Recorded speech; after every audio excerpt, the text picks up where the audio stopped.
Parfois, la boussole se dérègle, le nord se brouille, les repères vacillent. Septentrion est né de ce vertige. Un podcast pour celles et ceux qui explorent le monde, pour celles et ceux qui le racontent dans des livres, des films, mais surtout des engagements. Je m'appelle Stéphane Dugast, je suis auteur, réalisateur et explorateur à ma façon. Bienvenue sur mon podcast Septentrion, là où souffle l'aventure.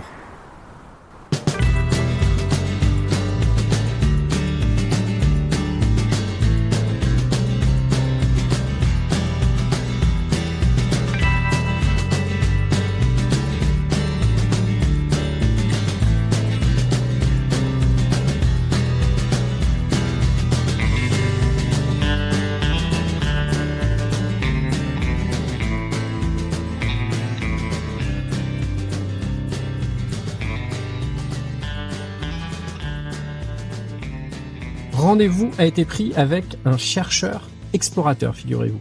Il s'appelle Christian Clot, il est franco-suisse et depuis une trentaine d'années, il a arpenté la planète dans tous les sens et dans tous les milieux. La jungle, le désert, la banquise.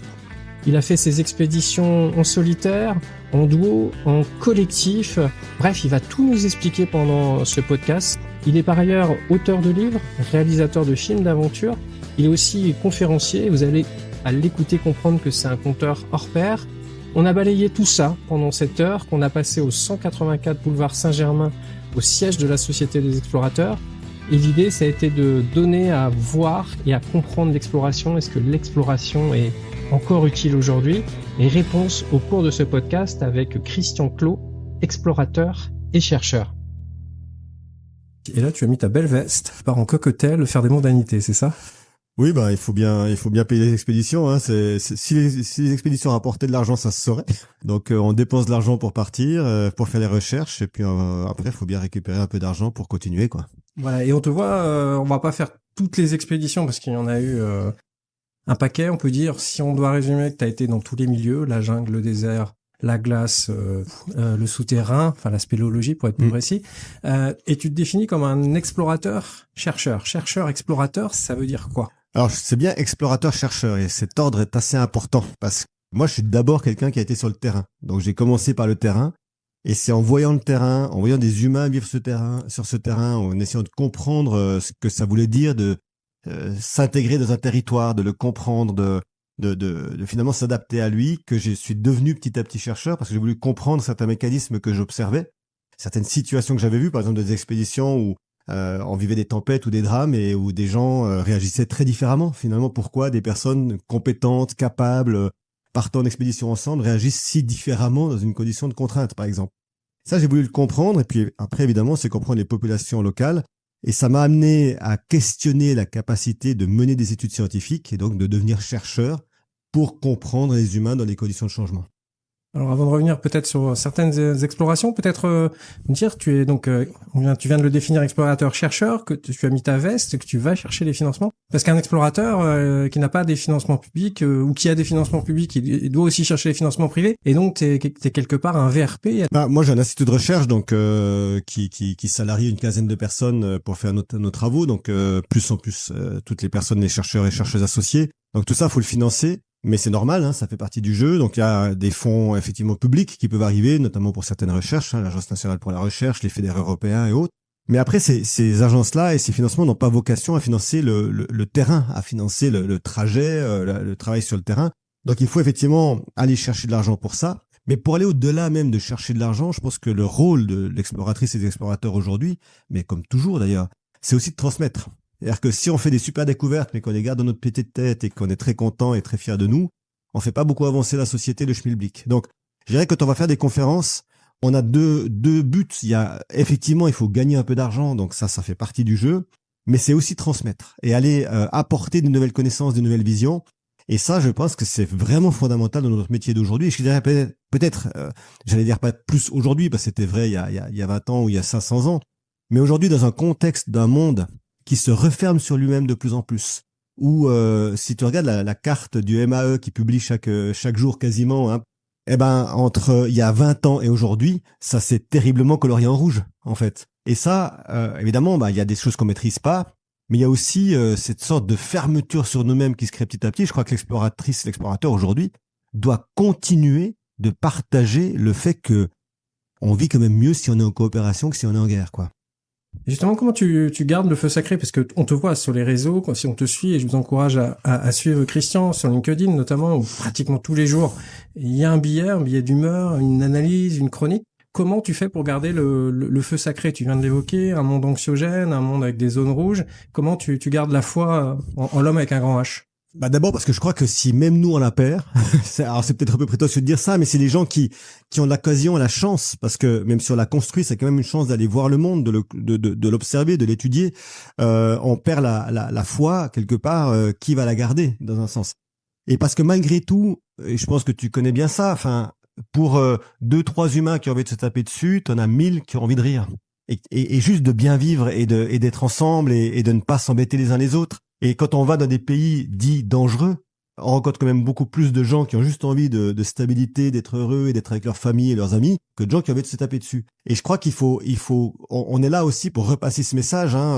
Bien sûr, il y a des horreurs sur cette planète aujourd'hui. Il y en a malheureusement toujours eu, puis on est en train d'y revenir. Mais il y a aussi quand même, et c'est la plupart des gens, l'envie de bâtir quelque chose. Si on prend une seule situation qui est très actuelle, c'est l'Iran. Moi, la première fois que j'étais en Iran, tout le monde me disait mais c'est n'importe quoi, c'est un pays dangereux, c'est le pire du monde. Enfin, t'as déjà dû entendre ça par d'autres explorateurs et aventuriers et autres qui sont partis là-bas. C'est le pays où j'étais le mieux accueilli au monde.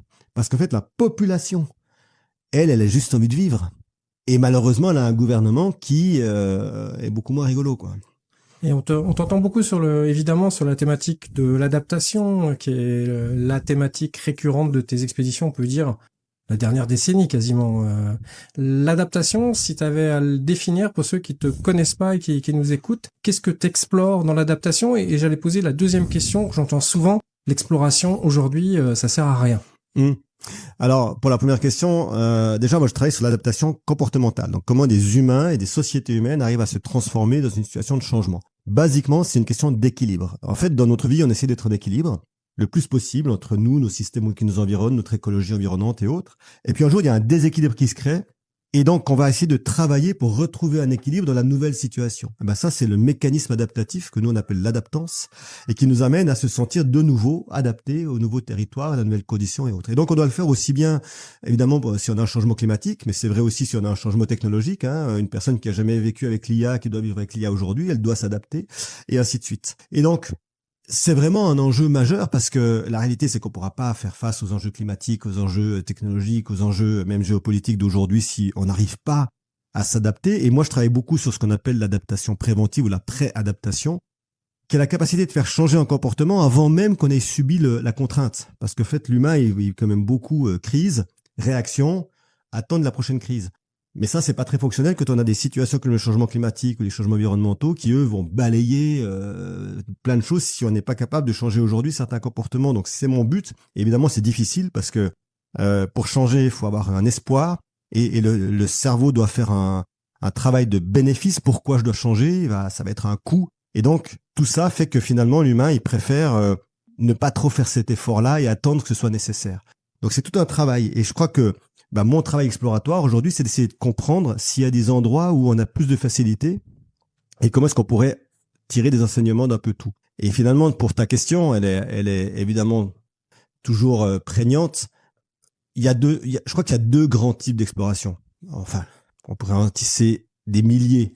Mais si on devait classer en deux grands types, il y a eu la grande époque de l'exploration géographique, physique. C'est-à-dire que je vais sur un territoire, je le cartographie, je savais pas qu'il y avait une île ici, je savais pas qu'il y avait une montagne là.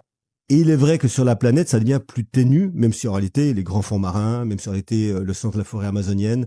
Et puis cette nuit, est quand même partie Artemis, qui va faire de nouveau le retour autour de la Lune et peut-être sur la Lune demain et Mars après-demain. Alors, on peut en discuter. Est-ce que dans un contexte de difficultés sociales, de difficultés en énergie, on doit envoyer des gens sur la Lune? Mais en tant qu'explorateur, on doit quand même se dire, ce champ-là d'exploration, il est en train de revenir. Et puis, il y a toutes les autres explorations qui sont plus des explorations de compréhension d'un système, compréhension d'un territoire, compréhension d'un peuple, compréhension d'une notion physique ou scientifique. Et en ce sens, tous les anthropologues, tous les biologistes qui vont chercher qui vont faire de l'entomologie en forêt, quand on prend le radeau des cimes, on va pas découvrir c'est ce fameux radeau qui se posait sur la cime de la canopée et qui malheureusement aujourd'hui n'existe plus, mais qui va, j'espère, revenir un jour. On va pas découvrir un territoire, mais on va découvrir tout ce qui habite ce territoire, tout le vivant qui habite ce territoire. Et là, alors, Dieu sait si on est très, très, très, très, très loin d'avoir compris. Donc, il y a encore un monde exploratoire extraordinaire. Simplement, on doit accepter que l'exploration n'est pas simplement un exploit qui va découvrir et qui va aller plus loin que tous les autres, mais il y a un travail de profondeur, de fond, pour faire avancer une connaissance, quelle qu'elle soit. Et justement, ça, c'est le fruit de nombreuses expéditions. Tu t'es façonné. Je voulais peut-être qu'on revienne en arrière. Le petit Christian, 8 ans, il grandit, si ma mémoire est bonne, en Suisse, ouais. Dans le Valais, c'est ça? Canton de Vaud. Dans le canton de Vaud, pardon. Ouais. Oh là. Bof. Oula. Non, mais je suis pas assez chauvin pour. Je rappelle le canton de Vaud, je vais y arriver. Et juste de l'autre côté, il y a le Jura français. Enfin, c'est assez contigu. Et le petit Christian, entre 8 et 10 ans, il est comment? Il est toujours dans la nature. Il est rêveur. C'est un bon élève. Il rêve de quoi? Alors, c'est pas du tout un bon élève. C'est même un élève horrible parce que je comprends pas comment fonctionne l'école. Ça me convient pas du tout et ça m'a jamais convenu. Je déteste aller à l'école, sauf parce qu'il y a mes potes, mais parce que ça va pas du tout à la vitesse où je veux, parce que je trouve qu'on n'y apprend pas les choses qui m'intéressent. Donc, j'essaye plutôt d'être dans la nature, effectivement. Alors après, il faut toujours relativiser. Hein. Quand on a 8 ans, dire qu'on est dans la nature, c'est beaucoup dans le jardin en bas de chez moi, c'est dans la forêt qui m'entoure. Mais moi, j'ai cette chance énorme, je crois, parce qu'on a tous de la chance et des malchances. Mais en tout cas, moi, j'ai cette chance-là, c'est que je suis né dans une maison entourée de forêts. Et que dans un tout petit village, moi j'ai un village de quelques centaines d'habitants, et que donc, et je pense qu'en plus, quand moi j'étais jeune, il y avait beaucoup moins la crainte, on parlait moins de la pédophilie, on parlait moins des risques sur les enfants, ça existait assurément, hein, mais on en parlait moins. Donc, mes parents étaient pas dans l'empêchement de me laisser sortir, de me laisser partir dans la forêt, de me laisser partir avec mes amis, avec mon petit vélo, et puis d'essayer d'aller voir un peu plus loin.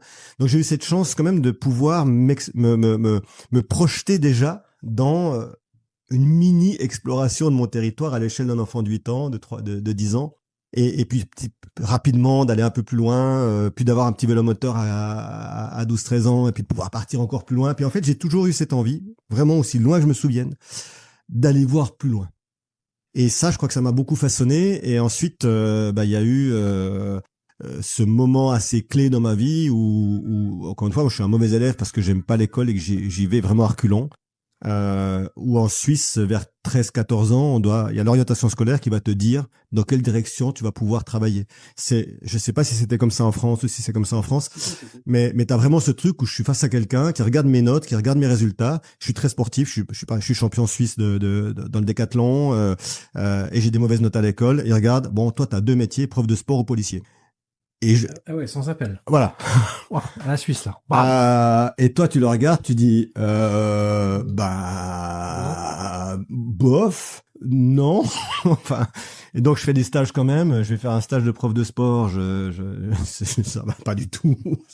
J'aime pas l'école, c'est pas pour devenir prof, tu vois. Enfin, ce serait quand même une aberration. Et puis le policier, alors encore moins. Et donc, en fait, je réalise à ce moment-là que je dois arrêter ça. Et que je dois arrêter l'école et que je dois trouver autre chose, quoi. Et c'est là que tu bascules dans la cascade, c'est ça? C'est là que je vais basculer dans 2 choses. D'abord, commence à se dessiner mon envie d'exploration. Elle est mal définie, évidemment. 14-15 ans, tu te dis pas...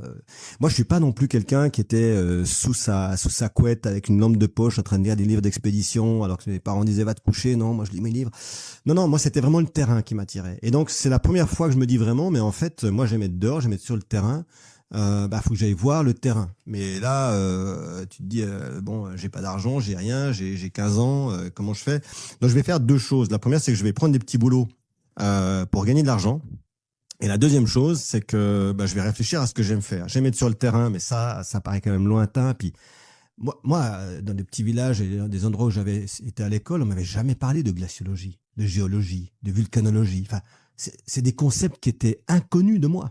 Et donc, je savais même pas qu'on pouvait éventuellement faire, au travers de l'école et de l'université, un métier qui m'apporterait le terrain, tu vois. Enfin, Donc, je veux aller sur le terrain et puis je me dis, bon, bah, le seul truc que j'ai aimé faire ces derniers temps, c'est que ma petite copine de l'époque, enfin, c'est la fille dont j'espérais qu'elle devienne ma petite copine, avait initié l'idée de faire des cours de théâtre à l'école. Et quand il a fallu dire, bah, qui veut les faire, j'ai levé la main parce que je me suis dit, ce sera l'occasion de la rencontrer. Ça naît d'une envie de séduire. Ça vient, bah, parce que moi, à cette époque-là, le théâtre, je sais même pas ce que c'est. Ah non, pas du tout. Moi, je suis un sportif, je fais du décathlon, je vais dans la forêt, j'aime pas l'école. J'adore écrire, par contre, ça, j'ai toujours aimé écrire. Mais par contre, le concept de théâtre, bon, j'en ai vu des pièces, tu vois, avec l'école et tout, mais ça. Donc, je lève la main en disant, bon, bah, au moins, je vais passer du temps avec et je vais découvrir un univers presque aussi, mais non, aussi passionnant que l'exploration. Je vais découvrir en fait un univers où on peut créer des personnages, où on peut se conceptualiser des histoires, où on peut se fondre dans quelqu'un. Je peux devenir, si je veux, un explorateur extraordinaire, et puis le lendemain, je peux être un professeur d'université. Et puis, en fait, ça me fascine. Mais par contre, le théâtre, donc je me mets à faire du théâtre à l'école d'abord, et puis ensuite je vais faire le Conservatoire national d'art dramatique. Je vais monter des troupes de théâtre, qui va me permettre finalement de façonner l'envie de ne pas s'arrêter à la surface d'une connaissance, mais de vraiment aller creuser une connaissance. Un personnage de théâtre, tu vois, tu lis une pièce et puis tu lis le personnage. Et ben, c'est quoi son histoire? C'est d'où il vient? Qu'est-ce qu'il fait? En fait, je vais me mettre à me passionner pour cette notion de l'histoire de quelqu'un puis de quelque chose. Donc, l'histoire va devenir importante pour moi. Et puis ensuite, quand même, le théâtre me manque l'aspect physique. Donc, la cascade devient une logique, c'est-à-dire que de mélanger au théâtre pur l'acte physique, donc je me mets à faire de l'escrime, je me mets à faire des arts martiaux, je me mets vraiment à utiliser mon corps et je vais devenir comédien cascadeur, ce qui a un gros avantage, c'est qu'il y en a peu. Donc contrairement à plein d'acteurs, moi je trouvais tout le temps du travail. Donc je pouvais bosser quelques mois comme acteur cascadeur et partir avec ce que j'avais gagné en expédition. Donc c'était gagnant-gagnant pendant un temps. Après c'est devenu un peu perdant-perdant parce qu'en réalité c'est deux métiers de passion. Ces deux métiers où tu dois t'impliquer à 100%. C'est deux métiers difficiles, même si je dis que je trouvais du boulot facilement en comédien cascadeur, c'est quand même, faut s'y investir, il faut créer son réseau. En exploration, c'est encore pire.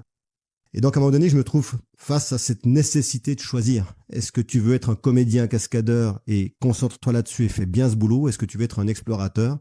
Et à ce moment-là, tu dois arrêter cette partie de ta vie. Et donc, 10 ans après avoir un peu mélangé ces deux notions, je décide d'arrêter complètement, mais complètement. Géographiquement, t'es toujours en Suisse? Non, là, je suis passé en France. T'es passé en France. Ah oui, je raccorde. J'ai aimé l'entretien, si vous nous avez écouté, avec Mélusine, qui t'a rencontré. C'est pas à ce moment-là. Alors, c'est sur cette période où j'ai ce choix à faire. Est-ce que je continue à travailler? Il se trouve que pour faciliter ma vie, je travaille un petit peu au parc Astérix où ils ont des spectacles de cascade, ce qui me permet de bosser 4 mois là, 3 mois en théâtre, puis après pouf, je pars en expédition, je vais faire des traversées un peu partout. Je commence déjà à faire de la science, mais encore une fois, c'est tout prend trop de temps. Et effectivement, je vais rencontrer Mélusine qui elle-même va devenir une extraordinaire exploratrice, mais qui à ce moment-là est costumière de théâtre. Et on se rencontre à ce moment-là et on va effectivement réussir à monter des expéditions communes et des expéditions séparées, on va s'entraider, qui sont extrêmement intéressantes. Mais voilà, je dois faire cette décision, je dois prendre cette décision qui a été assez facile en fait, parce que clairement, si je dois faire le bilan entre passer mon temps sur une scène enfermé dans le noir ou aller dans des territoires extraordinaires, rencontrer des milliers de personnes différentes, des peuples complètement nouveaux, faire de la science pour essayer de faire avancer la connaissance, le bilan est très vite fait. C'est l'exploration qui prime de loin. Mais je regrette pas d'avoir fait ce parcours un peu aussi où la comédie et la cascade en fait partie de cet ensemble. D'abord parce que, encore une fois, j'ai appris la rigueur de la recherche, de la précision, de questionner un humain et pas de le questionner juste de manière passive, mais de dire, mais qui es-tu, toi? Et finalement, je vais appliquer ça quand je vais rencontrer des humains dans d'autres territoires, dans d'autres pays. Je vais avoir envie de les connaître, pas simplement « Oh, c'est super, tu es paysan et tu as ta charrue ». Non, c'est qui, d'où tu viens, qu'est-ce que tu fais, c'est quoi ton histoire. Et la deuxième chose, c'est la cascade, qui apprend une rigueur de maîtrise du corps, qui me servira énormément dans mes travaux, quand je vais devoir aller dans des conditions extrêmement complexes, extrêmes. J'ai une connaissance de mon corps qui est déjà extrêmement performante. Et tu débarques dans ce milieu de l'aventure, on va dire au sein de la Société des Explorateurs avec des figures. Comment tu fais ton entrée dans ce milieu qui est très particulier, puisque tu avais mené tes propres aventures, tu as un profil de cascadeur qui est somme toute très très singulier pour les gens qui à l'époque étaient au sein de la société. Comment tu as fait ton trou? Est-ce que tu as été à leur contact, ou au contraire tu as tracé ta voie et tu t'es dit on verra au gré des rencontres? En fait, moi, j'ai jamais vraiment trop attendu que d'autres m'ouvrent la voie. Enfin, je me suis jamais trop posé cette question. Quand j'avais une question, j'essayais d'aller voir les personnes qui étaient les plus référentes. Quand j'ai commencé à travailler sur des chaînes de montagne comme la Cordillère de Darwin et autres, que j'ai commencé à découvrir vraiment le problématique de la glaciologie et tout ça, bah, j'ai été toqué à la LGE de Grenoble, où il y avait Claude Lorius à l'époque, où il y avait Louis Liboutry, le créateur de la glaciologie française. Et je leur ai dit, voilà ce que je fais, voilà ce que je suis capable de faire, voilà où je peux aller, est-ce que ça vous intéresse? Et j'ai cette chance énorme que ces gens-là, un Louis Liboutry, un Claude Lorius, avec le niveau qu'ils avaient, avec la connaissance qu'ils avaient, te disent, OK, on va en discuter. Et qui t'apprennent, qui te disent, mais c'est un prélèvement glaciologique qui se fait comme ça. La rigueur, c'est comme ça. Ta manière de bosser sur le terrain, c'est comme ça. Et ensuite, j'ai un Bernard Francou, qui est aussi un glaciologue extraordinaire, qui acceptera de partir avec moi sur des terrains. Et donc, je vais apprendre ça. Puis ensuite, quand je vais passer sur la science humaine et la science des émotions cognitives, bah, c'est pareil, je vais faire la même démarche. C'est qui les masters dans ce domaine-là? Le master, c'est Damasio, qui est aux États-Unis à New York. Bah, je lui écris. Et là encore, bah, ce que je lui raconte, visiblement, le convainc que ça vaut la peine qu'on discute. Et je lui apporte des données.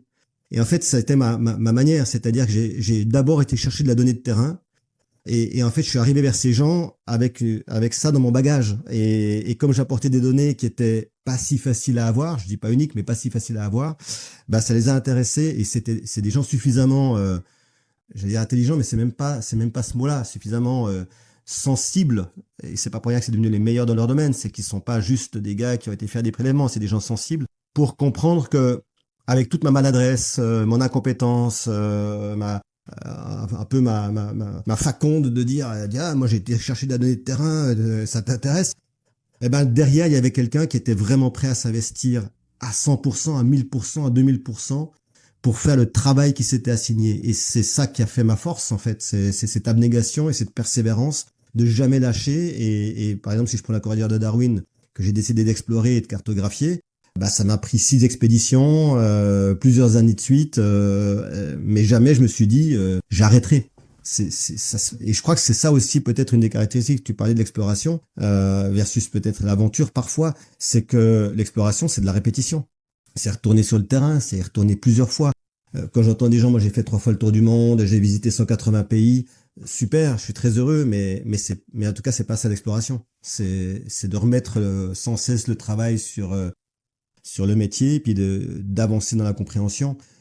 Et ça, c'est tellement fascinant. Donc ouais, c'est comme ça. Et puis bon, la Société d'Explorateurs Français, ben écoute, moi j'ai mis longtemps à faire cette demande d'y rentrer. Ça paraissait hors de ma portée.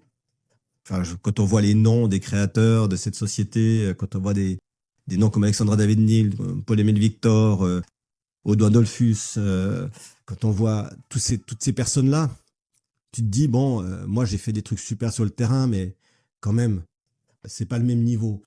Quand j'ai réussi à explorer la Cordillère de Darwin, que j'ai réussi à être le premier homme à y rentrer, que j'ai pu ramener de la donnée glaciologique, de la donnée entomologique, que j'ai ramené des choses qui étaient concrètes, que j'ai pu publier des articles scientifiques là-dessus, là je me suis dit, ben, ok, je prétends pas être au niveau de nos grands anciens, mais j'estime que j'ai fait un pas suffisant pour que, en tout cas, je commence à postuler.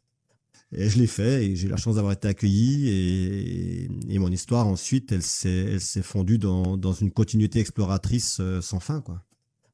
Tu rentres à la Société des Explorateurs et à t'écouter tu fais comme d'habitude, tu t'engages à fond parce que rapidement tu prends du galon, rapidement tu deviens à l'époque en charge d'une communication qui est plus que balbutiante, on te doit le site internet, rapidement tu deviens, si ma mémoire est bonne, vice-président. Et rapidement, tu te mets à faire le livre des 100 ans de l'exploration. En plus de tout ton travail, tu te mets aussi à lancer la collection de BD. Là, tu deviens l'ambassadeur des explorateurs, des exploratrices. En fait, quand j'arrive à la CEF, je crois que c'est un moment de transition pour la CEF. La CEF, Société des Explorateurs Français, on rappelle. Je crois que c'est un moment de transition. Il y a eu les grands présidents de la CEF. Quand j'arrive, c'est encore Patrice Franceschi qui est président, qui est une figure de l'exploration, hein, mais qui est pas forcément beaucoup là. Et donc, il y avait eu Claude Lavaux avant lui, puis avant lui, voilà, des gens qui avaient vraiment impact, enfin, mis une empreinte sur la SEF quelque part. Et puis, quand Olivier Archambault prend la présidence à la suite de Patrice Franceschi, il y a plein de volonté, et parce que quelque part, il faut faire rentrer, j'allais dire, la société dans ce monde moderne d'une communication qui passe par des réseaux sociaux. C'est le tout début des réseaux sociaux, qui passe par les sites internet, toutes des choses qui étaient pas tellement dans l'ADN d'une société qui avait été créée par des humains dont la base même du travail, c'est le terrain, c'est pas le virtuel. Et donc, et moi, j'étais pas forcément non plus dans le virtuel, mais en tout cas, avec Olivier Archambault, à ce moment-là, qui voit que moi, je suis prêt à m'investir, à donner du temps, on se dit, ben, qu'est-ce qu'on fait de ça? Et effectivement, assez rapidement, j'en deviens le vice-président, non pas parce que il n'y a pas d'autres gens qui peuvent le faire, mais parce que on a cette envie, je crois, de donner à la Société d'explorateurs français à la fois l'entrée dans ce nouveau siècle et d'en faire cet outil qui doit quand même permettre aux humains autour de nous, aux Françaises et aux Français qui ne sont pas dans notre société, de comprendre ce qu'est l'exploration, de la connaître, d'avoir envie de s'y identifier, parce que on est aussi peut-être à une époque où il y a une remise en question forte de l'exploration. À la fin des années 99, début 2000, peut-être plus encore qu'aujourd'hui, on a ce discours terminé, fin de partie, tout a été découvert, tout a été vu. Je me rappelle d'une publication dans le journal de la géographie, d'un géographe qui dit, bon, bah là, fin de partie des enfants, géographiquement, on a terminé l'affaire. Et donc, le petit groupe d'explorateurs que nous étions à l'époque et d'exploratrices se dit, mais non, mais nous, on va tous les jours sur le terrain, on voit des choses, et donc il fallait le partager. Donc ouais, je m'investis là-dedans parce que j'estime qu'on doit le faire savoir. Et je le fais en parallèle de mes expéditions. La BD, ça vient très naturellement de la même façon, parce que je pense que, en fait, les gens ne connaissent pas vraiment les explorateurs et les exploratrices, ou ils connaissent les quelques grands noms. Si tu prends les livres sur les grands explorateurs, c'est toujours les mêmes noms qui ressortent. Alors qu'en fait, il y a beaucoup, beaucoup d'autres personnes. Et puis surtout, on oublie que, si je prends un Charles Darwin, par exemple, qui moi me fascine fondamentalement, on connaît son livre, Les origines des espèces, qui a fait Charles Darwin, mais toute son histoire à cette personne, ses doutes, ses peurs, son foisonnement intellectuel, ce moment où tout d'un coup il bascule de « je veux être pasteur », mais en fait ce que je suis en train de découvrir remet en cause ce qu'il y a dans la Bible, comment je fais, ce qui va le rendre malade pendant des années. Avant de finalement oser poser sur le papier cette réalité qu'il a dans sa tête, qu'il y a un problème sur le créationnisme et que c'est bien l'évolution qui prend le dessus, ben, tout ça, faut aussi que les gens le comprennent. Pour une simple raison, c'est qu'on met sur un piédestal, et on est mis parfois nous-mêmes sur un piédestal de « Waouh, ce que tu fais, c'est... moi, je pourrais jamais ». Mais en fait, c'est pas la question de si toi, tu pourrais ou pas. La question, c'est quelle est l'histoire de ta vie ? Et de réaliser qu'on a tous des moments de doute, des moments de souffrance, des moments de peur, des moments où on n'a pas envie, des moments où on a de nouveau envie, et que ces grands exploratrices et explorateurs sont comme eux, et que la seule différence entre peut-être ces personnes et d'autres, c'est que il y a cette persévérance, il y a cette acceptation que ok, je suis pas bien aujourd'hui, mais demain je me relève et je repars. Et j'ai envie de dire aux gens, et notamment aux jeunes, eh ben, croyez en votre futur, croyez que ça vaut la peine de le construire, croyez la peine que ça vaut le voir, et regardez tous les parcours différents entre une Marie Curie et un Charles Darwin, entre un Magellan ou une André Kelly ou autre. Eh ben, en fait, c'est plein de parcours de vie différents. Il y en a qui ont fait des grandes études, il y en a qui ont arrêté l'école très vite, il y en a qui sont géologues, mais d'autres ils sont d'abord des voyageurs, et ils ont façonné quelque chose. Et donc tu peux le faire aussi. C'était un peu ça le message que je voulais faire passer. C'est pas que l'exploration c'est facile et que tout le monde peut la faire, mais c'est que si tu as la persévérance nécessaire, oui, tu peux y arriver. Et parmi tout ce panthéon d'exploratrices, d'explorateurs, tu nous l'as dit, tu t'es pas du genre à lire sous ta couette les récits d'expédition, mais j'imagine qu'au fur et à mesure de tes recherches, tu as rencontré Claude Lorius, grand glaciologue, tu as rencontré plein de gens intéressants, tu t'es nourri, on sent que tu t'es nourri, tu t'es pas contenté de faire des pirouettes et des cascades avec ton corps. Parmi toute cette nourriture, est-ce que c'est chez les philosophes, chez les explorateurs, quels sont les personnages si t'en avais un ou deux à retenir qui t'ont influencé? Alors, qui m'ont influencé, je sais pas, mais qui en tout cas me nourrissent intellectuellement. Il y a Magellan, Pour moi, c'est le sous-estimé des explorateurs, c'est-à-dire qu'on le met souvent comme quelqu'un d'assez bourru, pas très intéressant et tout. Quand tu vois ce qu'il a réussi à mener, à mettre en place, quand on sait, nous, ce que ça veut dire de monter une expédition déjà à l'échelle de quelques personnes et de quelques milliers d'euros, et de voir qu'il a réussi à convaincre un pays étranger à sa nationalité, à l'époque, c'est pas rien, et faire partir 247 personnes, et que quand il y a une mutinerie, bah bizarrement, les gens ils se mettent de son côté. Et ça, c'est pas très décrit dans le livre, mais ça veut dire, en général, quand les gens viennent du côté d'une personne, c'est qu'ils considèrent que ça vaut la peine. Donc c'est un personnage qui me fascine, qui est extraordinaire. Clairement, Charles Darwin me fascine aussi, il m'a beaucoup nourri parce que je crois, de toutes les personnes que j'ai lues, étudiées, parce qu'évidemment, quand on veut écrire dessus, après, on se contente pas de lire les bouquins des autres et puis on va chercher dans les archives, on va chercher un peu partout. Moi, je passais beaucoup de temps à la Société royale de géographie, j'ai été à Down beaucoup pour découvrir les manuscrits. Eh ben, on découvre une personne qui a passé sa vie à lutter contre elle-même, contre cette conviction d'adolescents et de la société qui est on a un principe créationniste et religieux et qui va devoir passer à quelque chose d'autre. Et ce passage-là, en fait, il a été peut-être mon premier questionnement sur l'adaptation parce que quelle lutte pour arriver à se convaincre que finalement on avait tort et qu'on doit accepter que c'est différent. C'est terriblement difficile. Qui accepte aujourd'hui d'avoir tort et reconsidère sa réalité? Récemment, le seul que je connais qui a vraiment fait ça, c'est Coppens avec sa théorie du grand rift et de l'Est africain, où il avait posé le fait que c'était de là que venaient les premiers hommes. Puis quand on découvre Toumaï, il est obligé de dire mince, ok, et il l'a admis. Combien le font? Et ça, je trouve ça extraordinaire. Ernest Shackleton, bien sûr, qui n'a jamais réussi aucune de ses expéditions et qui pourtant réussit des choses extraordinaires parce qu'il y a un humanisme en lui qui est d'une profondeur folle. Quand il écrit à sa femme à même pas 40 kilomètres du pôle sud, donc il peut y aller, qui écrit à sa femme je suis persuadé que tu préféreras avoir un âne vivant qu'un lion mort, parce qu'on lui avait dit si tu n'y arrives pas, tu seras un âne. Quelle beauté! Et donc je crois que ce qui m'intéresse, c'est ces exploratrices et ces explorateurs qui vont tellement loin dans leur terrain que forcément ils en deviennent des poètes, que forcément ils en deviennent des philosophes, que forcément ils en deviennent des questionneurs de la vie en général et pas seulement du terrain où ils sont, parce qu'ils comprennent bien que tout ce qu'ils ont compris n'est pratiquement rien par rapport à tout ce qu'il faudrait comprendre. Et quand on a cet état d'esprit-là, je crois que c'est suffisamment intéressant pour que la vie devienne passionnante.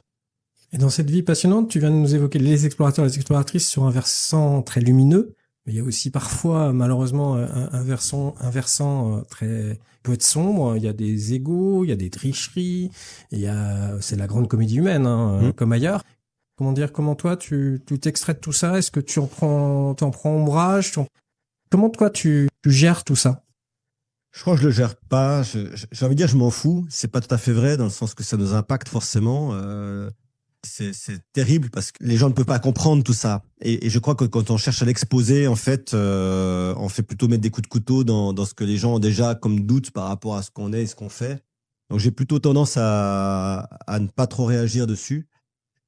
Je dirais, il faut dissocier deux choses. Il y a les humains qui vont sciemment mentir et construire le mensonge pour qu'il paraisse suffisamment crédible. Et puis, il y a celles et ceux qui vont le relayer. Et en fait, moi, j'en veux plus à ceux qui relayent qu'à ceux qui font le mensonge. Alors, ça peut paraître paradoxal mais je constate qu'il y a un défaut d'attention et de vérification des sources au moment de publier des articles. Et que finalement, on prend un peu pour argent comptant ce que quelqu'un dit et on balance un peu le truc. Et finalement, ils ne peuvent exister, ces gens, que parce qu'il y a un système médiatique ou un système de communication qui leur permet de le faire. Et c'est plutôt là l'enjeu, je crois. C'est comment est-ce qu'aujourd'hui, moi je le relie à notre actualité d'aujourd'hui avec les deepfakes, avec tout ce qu'on peut créer aujourd'hui, on a une responsabilité majeure à vérifier ce qu'on dit et ce qu'on fait, et celles et ceux qui publient sur les réseaux, dans les médias et autres, ont une responsabilité majeure de vérifier leurs sources. On doit le faire quand il s'agit d'une vidéo. Est-ce que c'est un deepfake? Est-ce que c'est... On doit le faire aussi quand c'est une personne qui parle et on doit vérifier ce que cette personne fait.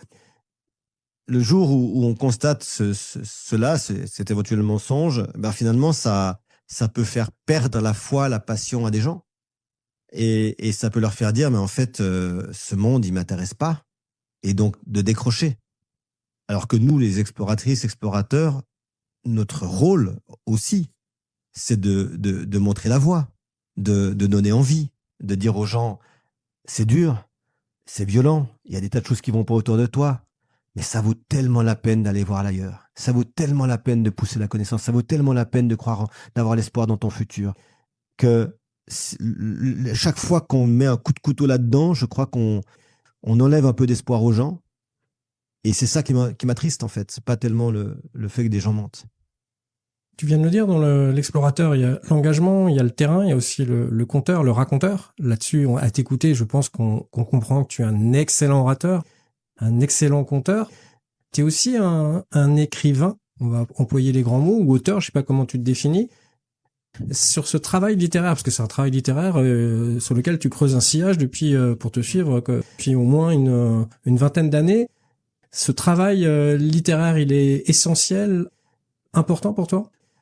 Oui, alors moi je me considère comme un auteur et pas comme un écrivain. Est-ce que réellement dans la sémantique du dictionnaire il y a une différence? Je ne le sais pas, je suis pas assez savant pour ça. Pour moi, l'écrivain, c'est quelqu'un qui va construire une œuvre, livre après livre, qui lui est fondamental et qui va petit à petit raconter toute une histoire qui va se construire. Et finalement, chaque livre d'un Jean Giono ou d'un Kessel construit un personnage complet. Moi, je suis un auteur dans le sens que je peux écrire aussi bien un jour un récit d'aventure que le lendemain un essai sur scientifique, que le jour d'après un essai philosophique, et puis le jour d'après une BD. Donc, j'ai pas cette abnégation de la construction que l'écrivain, à mon sens, doit avoir. En revanche, oui, écrire, pour moi, est très important. Et par exemple, et ça, c'est, tu vois, est-ce que aujourd'hui, est-ce qu'on utilise l'AI pour écrire ou pas? Moi, j'y arrive pas. J'aime ce moment où tu te mets devant. Moi, j'ai longtemps écrit vraiment au papier, sur du papier avec un crayon, et puis ensuite je retapais ça sur les ordinateurs. Je le fais plus parce que enfin, on n'a plus le temps, mais je trouve ça fabuleux de se poser la question. En fait, c'est quoi la quintessence que tu veux raconter à quelqu'un de ce que tu as vécu ou de ce que d'autres ont vécu et tu sais ça mieux que personne parce que tu écris beaucoup. Le choix de ce qu'on dit, de ce qu'on dit pas, de ce qu'on met entre les lignes, il est aussi important que ce qui est vraiment écrit à la fin. Et ça, je trouve que c'est une vraie responsabilité de se poser cette question et de se dire mais ça, je trouve ça vraiment important que les gens le comprennent, le lisent. Ça, c'est moins important. Et ça fait partie du partage. Ça fait partie du partage qu'on se doit d'offrir, encore une fois, au monde. Et ce, sans aucune prétention, dans le sens que l'avantage de ce partage-là, c'est que contrairement à une publicité ou des choses sur nos téléphones, c'est un vrai choix du lecteur après. Il lit ou il lit pas, mais on lui impose rien. Et dans ce choix de lecture, si dans notre sac à dos, alors on va pas glisser de l'après-shampoing pour ceux qui auront écouté le podcast avec Mélusine, elle avait glissé de l'après-shampoing sur sa première expédition avec toi. Je vous encourage d'ailleurs, pour ceux qui ne l'ont pas écouté, à le réécouter. Mais dans le sac à dos de Christian Clot, quel livre à toi tu voudrais qu'on embarque? Et puis quel autre livre? T'as parlé de Jean Giono, t'as parlé de Magellan, t'as parlé de plein de choses comme ça. On part en expédition avec toi, donc faut pas qu'on soit trop chargé. 3 livres. Clairement, Les Racines du ciel de Romain Gary, c'est, je pense, le livre initial, le livre de base qu'on doit tous avoir lu. Pourquoi? Je crois que c'est le premier auteur qui si bien pose le fait que défendre une cause ténue sauve une humanité. Cet homme qui part en Afrique pour sauver les éléphants, dont tout le monde se fout royalement, qui va aller lutter contre des gangs, contre des problèmes majeurs, des problèmes fondamentaux de vie et de survie en Afrique, et qui lui vient pas sauver les humains, il vient sauver les éléphants. Et on le comprend pas. Mais qu'est-ce qui te prend? T'as des enfants qui meurent de faim, t'as des guerres, et toi tu viens sauver les éléphants. Et la description qu'en fait Gary, la construction de ce personnage Morel, qui petit à petit convainc autour de lui que si, il faut sauver les éléphants. Pour moi, c'est le récit même de ce qu'on vit aujourd'hui avec l'environnement et tout ce qui nous entoure. Et Gary l'avait compris 40 ans avant tout le monde. Donc pour moi, c'est un livre fondamental. Au-delà de tout, il est écrit avec cette plume extraordinaire de Gary. Donc oui, il faut le lire, il faut vraiment le lire un jour dans sa vie. Je dirais le deuxième livre que je ferai emporter, c'est le Magellan de Stefan Zweig, qui pareil, une plume fabuleuse. Et là encore, un récit qui nous questionne, qui nous oblige à nous dire, mais en fait, c'est quoi l'abnégation, c'est quoi la persévérance, pourquoi un humain veut absolument ça? Est-ce que c'est juste pour la gloire? Est-ce que c'est pour la fortune? Ou est-ce qu'il y a autre chose derrière? Et puis après, si tu me demandes un livre à moi, enfin, je suis bien embêté parce que je dirais, évidemment, le dernier, c'est des clés de l'exploration humaine. C'est un livre qui résume 20 ans de travail scientifique sur les mécanismes adaptatifs, mais c'est pas le plus passionnant à lire. C'est un livre quand même un essai scientifique. J'ai envie de dire, j'aimerais que les gens lisent Explorer demain, qui est un des livres qui a le moins marché que j'ai écrit.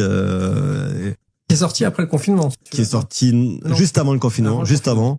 C'était juste après Au cœur des extrêmes qui avait très très bien marché. Et puis et j'avais vraiment envie de raconter ce qu'était l'exploration. Et donc j'ai écrit Explorer demain, qui à mon sens reste le livre où je livre le plus de questionnements autour de cette notion-là, de c'est quoi explorer, ça veut dire quoi. De débattre aujourd'hui on remet tout en cause. Est-ce que Colomb a découvert l'Amérique? Non, forcément faut dire que non, c'est pas lui, c'est plutôt les Arabes ou c'est plutôt les Chinois, et c'est sûrement vrai, mais la question c'est à quelle place on se positionne en fait pour comprendre ça, et l'exploration c'est aussi une question de position. C'est sûr que en Europe on savait pas qu'il y avait des humains qui vivaient sur l'Amérique, donc pour nous à notre échelle on a découvert l'Amérique. Et ça n'enlève rien aux humains qui étaient déjà sur place, qui eux-mêmes étaient certainement des explorateurs et des exploratrices, puisqu'ils ont découvert d'autres territoires. Donc, c'est toujours, l'exploration doit aussi questionner d'où on part. Et je crois que ça, on l'oublie un petit peu. On veut toujours que tout soit universel, alors qu'en réalité, tout est singulier. Et dans cette vision de l'exploration, où tu as un pied à la fois dans le passé, un pied évidemment dans le présent et un pied dans le futur, tu lis ça comment? Quels sont les grands projets là qui en ce moment t'occupent au point de mettre une belle veste, je la décris, bleue, d'être très classe? Les projets qui m'occupent, c'est continuer les grands questionnements qui sont les miens sur l'impact du climat sur l'humain, l'impact des charges mentales et de la surcommunication sur les humains. Donc on va refaire une expédition Deep Time. Donc en 2021, je m'étais enfermé avec 15 personnes pendant 40 jours dans une grotte, qui nous a permis de faire des découvertes extraordinaires sur les fonctionnements cognitifs et sur les cycles circadiens. Juste en bref, c'est quoi les découvertes extraordinaires? Que lorsqu'on coupe la surinformation, les zones dédiées à l'imaginaire et à la créativité se redéveloppent. Quand on crée un apaisement cognitif fondamental, donc on va beaucoup mieux. Quant au cycle circadien, on montre que chacun a bel et bien un cycle qui lui est propre. Et que quand le cycle circadien, c'est les 24 heures, voilà. Et qu'en fait, quand on est hors du temps, ce cycle disparaît en partie, et que c'est bel et bien un cycle biologique individuel qui se crée, et qu'il est différent pour chacune et chacun. Et ça veut dire que on doit questionner aussi nos systèmes de rythme, nos systèmes de rythmicité sociale. Et ça va avec les grands enjeux climatiques, parce que quand on parle de grande chaleur, il va falloir re-questionner les horaires de travail. Enfin, tout ça me questionne. Et pour ça, je continue de mener des expéditions de terrain. Donc, on va refaire une expérience dans la grotte de l'Ambrive l'année prochaine pour continuer ce travail de recherche. C'est ce que je disais, l'exploration, c'est beaucoup de la continuité. On refait plusieurs fois la même chose. Je vais continuer de travailler beaucoup dans les déserts et dans les forêts tropicales, parce que d'abord, il y a des choses, des humains et des découvertes à faire aussi en termes biologiques, mais aussi sur cette notion adaptative. Donc voilà, je m'arrête pas, je continue ce travail d'être le plus possible sur le terrain, parce que c'est quand même là qu'on apprend les choses. Il y a un grand débat scientifique. Est-ce que c'est dans les laboratoires ou sur le terrain que se fait la science? La réponse, elle est simple. Il faut du laboratoire pour être très précis. Il faut du terrain pour comprendre la vie, en sens large du terme. Donc moi, c'est mon domaine. Et heureusement, il y a des gens qui font ça aussi en laboratoire. Ouais, j'arrive pas à ne plus être passionné par tout ça, en fait. J'aimerais bien des fois me dire, tu veux pas poser un peu, vivre un peu mieux, peut-être avoir un peu plus d'argent à la fin du mois pour te sentir un peu plus stable. En fait, non. Malgré le fait que tu aies quand même une charge mentale qui est considérable. 15 salariés à l'Institut, t'es pas tout seul. T'as commencé, t'étais tout seul, à couple. Et tu menais ta barre. Il y a des responsabilités, il y a de la réunionnite, j'imagine, il y a de la stratégie. Oui, c'est tout le monde le sait, créer une société, diriger une société, c'est un travail en soi. Mais en même temps, l'exploration, c'est jamais quelque chose qui se fait seul. Ça aussi, il faut le comprendre. L'aventurier peut être seul parce que il a pour but de se découvrir lui-même. L'explorateur et exploratrice, si on veut vraiment faire de la découverte, faire de la science, c'est forcément des équipes. Et à un moment donné, à force d'avoir des équipes de l'extérieur avec qui on n'était pas toujours en accord et tout, finalement, j'ai créé un système dans lequel on peut travailler en collaboration, en coopération beaucoup plus. Comme en plus on fait des choses qui sont un peu nouvelles, on a fait des belles découvertes quand même. J'ai des beaux recrutements scientifiques avec des personnes extraordinaires dans l'institut qui m'apprennent elles-mêmes et eux-mêmes beaucoup parce qu'ils sont bien meilleurs que moi dans leur domaine. Donc c'est un apprentissage. Moi c'est ça qui me fascine en fait, c'est que j'ai une charge mentale parce que j'ai tout ça, puis je dois gérer plein d'autres trucs, puis en fait, on monte une expédition, une deuxième, une troisième, la géopolitique fait que tu montes un gros projet d'expédition, de jour au lendemain, il tombe parce que le pays où tu devais aller se ferme et ainsi de suite. Voilà, ça fait partie du jeu. Mais en fait, moi, ce qui me fascine, ce qui me passionne, et vraiment, c'est ce que je me dis à chaque fois que je suis fatigué, puis que je me dis, quand même, est-ce que je dois continuer, c'est, mais en fait, j'arrête pas d'apprendre des trucs nouveaux. De recevoir de l'information qualifiée avec des personnes qualifiées qui me l'apportent et ça me donne cette capacité aujourd'hui que j'avais pas du tout évidemment il y a 20 ans de comprendre les systémies, de comprendre les grands enjeux, de pas juste m'arrêter à tiens ici il y a un insecte, c'est génial, je viens de le découvrir et c'est fabuleux, j'adorais faire ça. Faire une découverte d'un nouvel insecte ou d'un nouveau lieu, c'est extraordinaire, mais ça reste quand même très focalisé et ça fait pas avancer la grande histoire humaine dans un sens. Alors que là, avec ce que j'ai créé aujourd'hui, et c'est, je crois, ce qui me plaît le plus, c'est que j'ai l'impression que j'explore tous les jours, même quand je suis dans mon bureau à Marseille. Et c'est ça qui me rend heureux, en fait. Et comment t'arrives à composer ça avec, on a pratiquement le même âge, on a du poil blanc à défaut de cheveux. Comment t'arrives à composer ça avec un corps qui a plus du tout la même plasticité que le corps de tes 20 ans, une fin de vie, on a tous une fin de vie. Alors, comment justement, je pose toujours la même question à tout le monde et la mort dans tout ça? Certaines personnes pensent que c'est la dernière grande expédition, que finalement la découverte de la mort est assez passionnante parce que qu'est-ce qu'il y a derrière? Moi, je fais partie des gens, peut-être étonnamment par rapport à tout ce que je te dis, qui pensent que la mort est une terminaison pour un humain et que donc notre rôle, c'est de partager suffisamment ce qu'on est, ce qu'on a et ce qu'on a découvert aux humains qui vont rester, parce que c'est pas l'âme ou une autre vie après la mort qui fait la définition de l'humain, c'est la capacité de transmission aux autres, et c'est au travers des autres qu'on continuera de vivre. Donc c'est ça ma vision de la mort. Donc le jour où j'y disparaîtrai, j'espère que j'aurai laissé suffisamment de petits cailloux ici et là pour que d'autres puissent s'en emparer et les amener un peu plus loin et continuer cette grande œuvre humaine de repousser un tout petit peu plus les cailloux de la connaissance au fur et à mesure du temps. Donc c'est comme ça que je vois la mort. Et bien sûr, mon corps répond un peu moins bien qu'il y a 20 ans, c'est une évidence. On fait évoluer ses expéditions, on fait évoluer son terrain. Quand je ferai plus les 4 fois 30 jours, quand je fais les traversées successives des 4 milieux les plus extrêmes de la planète, en portant 60 kilos, en tirant 250 kilos sur un chariot, tout ça, je sais que ça je le ferai plus. Je n'ai plus la capacité. Par contre, je vais aller dans les mêmes milieux, mais je vais me déplacer différemment, peut-être plus lentement. Je vais avoir une équipe autour de moi. On va faire évoluer les choses.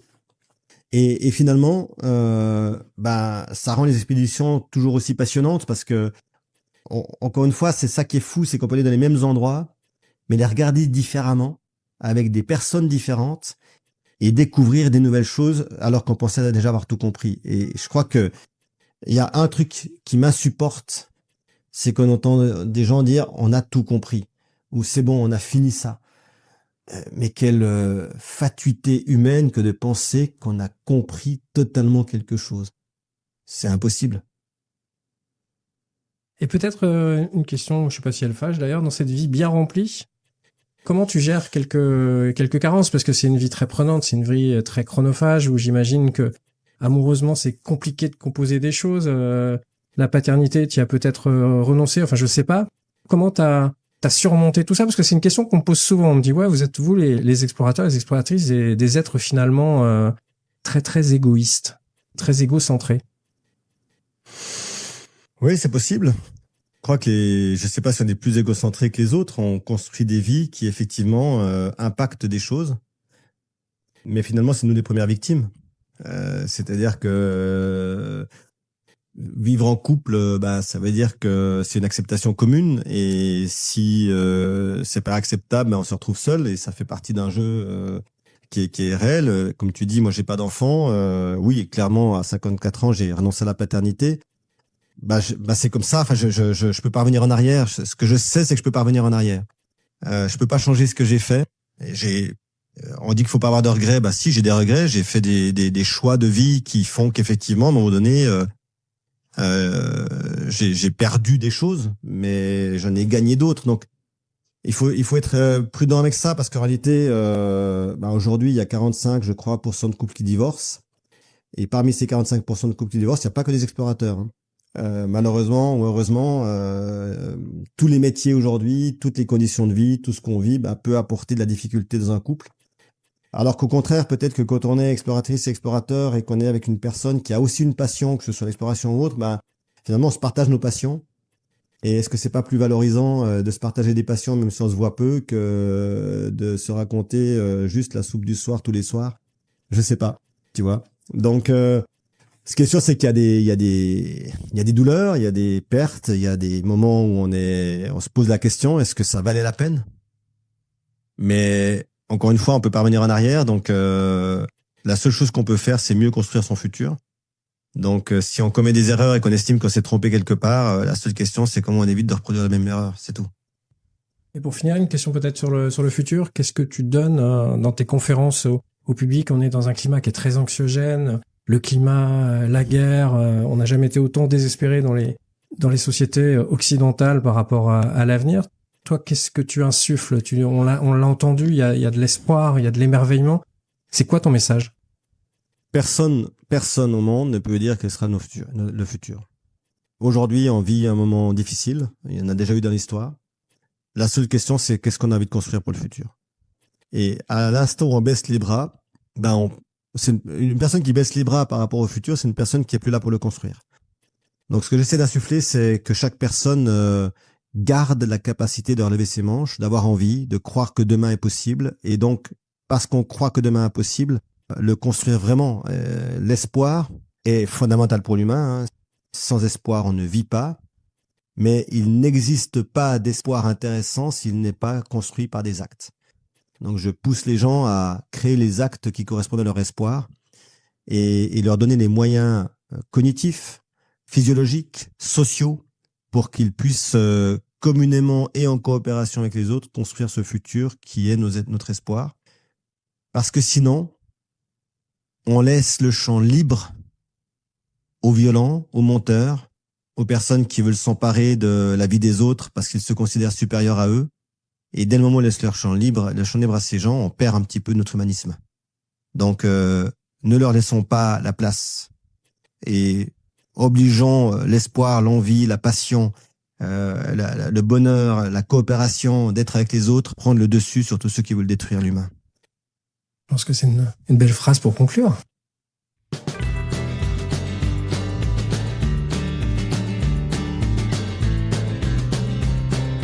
Merci à tous d'écouter le podcast Septentrion, là où souffle l'aventure. Rendez-vous bientôt sur les plateformes avec un nouvel invité. Et comme disait mon grand-père, Kenavo.